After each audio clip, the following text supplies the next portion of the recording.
Hello, welcome. Joe here. Thanks for joining. Welcome aboard.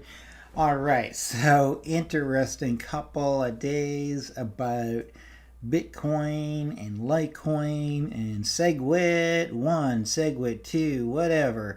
So interesting times. I'm Joe Holbrook. I'm a currency aficionado as well as a certified Bitcoin professional cloud computing architect. And so let's go ahead and talk about what is going on with the SegWit. There's a lot of FUD out there. And, let's just try to get through it here. All right. So let's go ahead and talk about what a SegWit is, first of all. This is the Segregated Witness BIP that was submitted. This is called the Bitcoin Improvement Protocol. That was submitted. I think it was BIP 156. So we'll go ahead and talk about the top 5 reasons Bitcoin still rocks. And no matter what the FUD is out there and, all the people freaking out, oh, what are we going to do? And, what about if the, 80-20 split, actually happens? And what happens to my Bitcoin? So let's go ahead and talk about it. And then the Bitcoin performance we'll touch on as well. So what exactly is a SegWit? Well, this is from Investopedia. I'm not going to read you the Investopedia version per se, but what it's basically saying is down here in English. It is basically saying that it is a way for the blockchain to scale the code that it's running to introduce efficiencies of data transfer, which is the block size, by reducing the number of signature inserts. So you're probably like, well, still, what does that really mean? So let me just sum it up. For those folks that are not into data transfer protocols and don't understand or, might not be familiar with, that's okay. Even people that pretend they know what they're doing still don't know what they're doing. I just love listening to these folks. For those folks new to the community, there's a lot of folks out there pumping out the FUD, selling you Genesis mining, and you're making all kinds of money with Genesis mining and all these other miners. And the reality is your rate of return is negative in most cases, and that's another story. I got another video I'm actually going to be doing on that to sort out the FUD. But let's go ahead and discuss essentially a scenario that hopefully you can understand.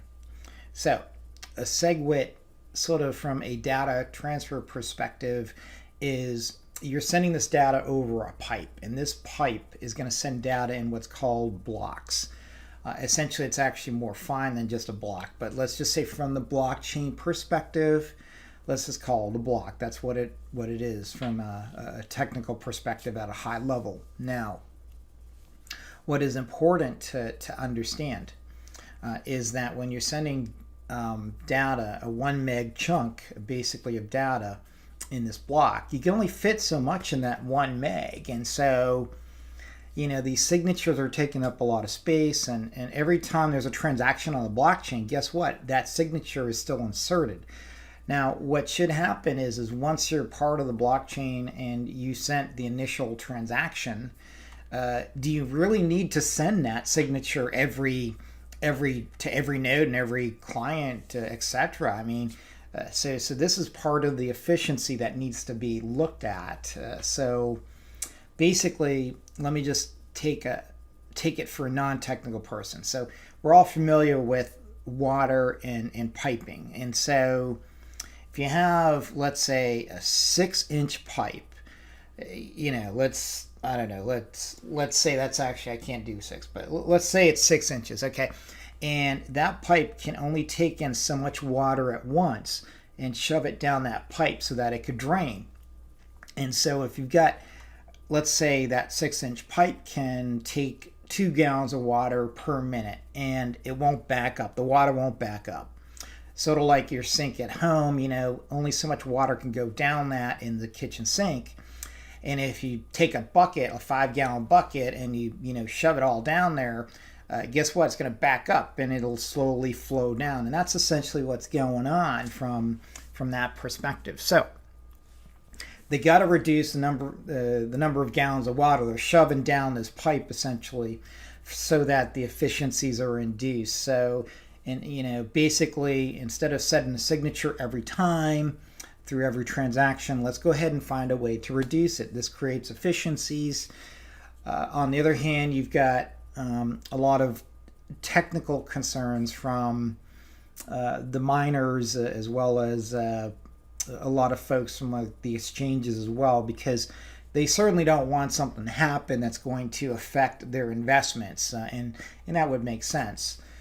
So basically, just look at it from that perspective. You can only shove so much in that one block, and you're going to get a meg. Right now it's at 1 meg. The goal of SegWit is to increase it to 2 and possibly 4. I've seen a couple communities say different things, but the BIP is referencing 2 right now. So again, interesting times. Okay, so let's talk about the top 5 reasons Bitcoin rocks. Okay, number 1, it's been around. It is a granddaddy of the cryptos, and I think because it has the largest following and the largest market cap, and there's so much trust in it from that perspective, I don't think it's going anywhere. Is it going to be number 1 from a market cap perspective? I don't know. In a year or in 5 years, who knows? But I don't think it's going anywhere. But I will say, after, right before August 1st or so, that's when that fork eventually is supposed to occur. I believe the final decisions, from what I was reading, was going to happen by June 30th. So we still got some more news coming. We just don't know what it is, or when it's going to exactly happen, who's going to benefit, etc. But I just feel there's going to be turmoil in the air. And also, too, for those folks that didn't watch my Litecoin video, I'm going to post it in the description. I go through what's happening with Litecoin on August 1st as well. Sort of interesting timing, I think, because for those folks that aren't familiar with the Litecoin issue, the Litecoin announcement by MIT, that MIT is announcing a project on August 1st around Litecoin. Now, it's sort of funny because Charles Lee, for those folks that have taken my Litecoin course, hopefully, and the link will be in the description as well, you will know that Charles Lee was essentially part of the Bitcoin community, and basically knew everything about Bitcoin that there could be. He decided to fork off of the Bitcoin blockchain and change the way things are doing business, essentially, with Litecoin and Bitcoin. So basically, it's called a fork is what happened. And so some of the differences I cover in the Litecoin module that I go through. So I definitely encourage you to take a look at it if you don't know anything about how that happened and why it did, etc. Sort of an interesting history. And Charles Lee, the founder, basically what I was trying to get to was this. He didn't have a clue. He doesn't know what's going on, is what he said on Twitter. So this should be interesting. August 1st will likely be a day that every crypto crypto aficionado, whatever the term I should use, will likely be out of work that day, because it should really have some big news, I think. It might be something to do with the Lightning project as well. I don't know. But I just, August 1st is a lot of stuff going on around that date. It's going to be interesting. So just think of it from that perspective. Do your research. You'll see exactly what I'm talking about. Okay, number 2. I'm going to speed this up. I'm trying to keep this under 15 minutes. Now, one of the challenges around number 2 is it is scarce. So there's only 25 Bitcoins minted every 10 minutes. So it's not like the Federal Reserve here, printing, digits every second, and it's in the billions. So this isn't happening. only 21 million to be minted coins total. I think in current circulation right now there is about 16 or 17 million. I've read a couple different numbers off and on from different coin sites like Cointelegraph and even Bitcoin followers have had different inputs. But anyways, it's definitely around that. I just don't know the exact number. So that's number 2. Number 3. So it isn't a pyramid scheme. Okay, it's not a fiat currency. It is not. We're not printing more money and we're going to make you, get in the middle of a housing bubble and the food costs are going to go through the roof and you're going to get laid off because they're outsourcing whatever. So, again, this is a blockchain. It's a distributed, decentralized system. There's no one running the show like the Fed or the Rothschilds or whoever the hell runs us now. But, it isn't, centralized, and that is a good thing. So you could download a copy of the blockchain on your own computer if you so choose. It's open source. Have fun. Go to it. So basically, number 3, the main reason is we still have the separation of church and state, or let's say the user and the state, hopefully. Again, remember us U.S. folks, we got to disclose our holdings when we travel. You got to love that house bill. Okay. Bitcoin number 4. Okay, it is, for those folks that have been in the IT industry for a while, like if you're over, 40 or so, you probably have been through the .com era. Now, I lived in San Jose, I lived in Boston during those times, and I can tell you everything was irrational.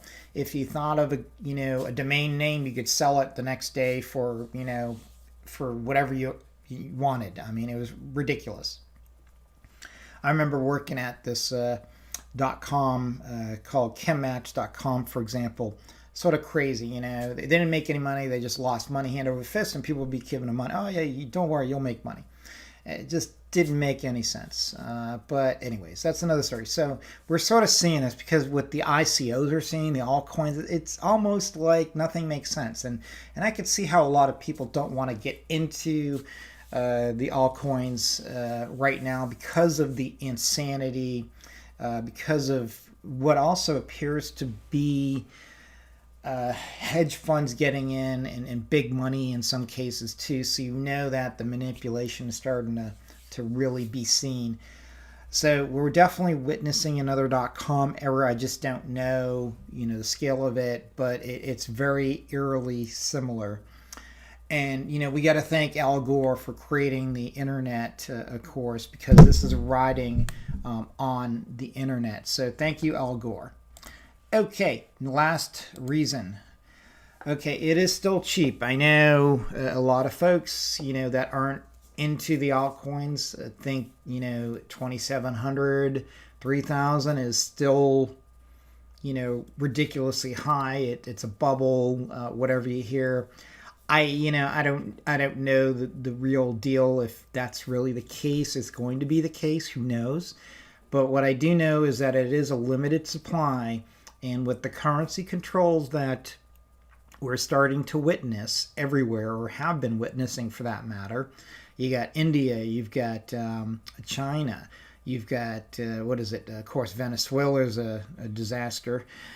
And then you've got the bank runs that are, started happening in Canada, and then you've got the bank runs in Spain and Italy. So again, I just don't think it's a bubble. But again, if I'm wrong, what can I say? Again, it is limited. So just realize it could be cheap because of that reason. So with that said, I wanted to thank you for joining me and a happy coining.